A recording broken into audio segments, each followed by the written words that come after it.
acknowledge it, you just nudge, boom. Just Brown will call me just about every Sunday. Keaton, how you do this? I said, Brown. I said, Brown, you know, we just did this. She said, oh, I forgot. And I'll take her through it. And then she'll call me the next Sunday. You know, Keaton, that new meeting we had, they changed things on me. I finally learned it this way, and then they don't when I changed it. You gotta help me again. And so we helped her. And just about every Sunday, every time we have a meeting or something, you know, there she comes. And when I got to work, she goes, I'm coming to your room, Keaton, I'm coming to your room. And so, like I said, at work, she was just all that. And the little teeny stature, because again, she was athletic director. When the big boys cut up, she come in there, she will grab them. And she would say, you better. She was not afraid. She was just not afraid. But what I want to admonish you today is to tell you, live your life, because tomorrow is not promised.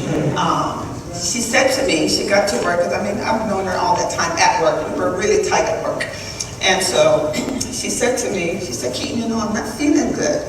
And so I said, well, Brown, you're doing too much. You just need to rest sometimes. You're just running here and running there. You just got to calm down a little bit. And so I saw her the next day, and she said, I'm really not feeling well. And I said, maybe you need to go to the doctor. You know, I said, maybe you need to go to the doctor. She said, you know what, I'm going to go. And so she went to the doctor, and then she called me that evening after she came back, and she said, Keaton, you're right, I had COVID. And so I'm like, Dad, Brown, you finally got it. And I keep telling you to wear your mask, and you won't wear your mask. And so once she got it, she said, well, the doctor gave me 5 days. She said, I'll see you in 5 days. I haven't laid eyes on her since.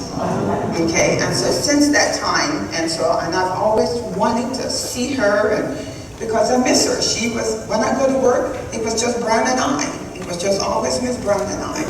And so that is my admonishment to you. Do whatever it is that you're going to do it today.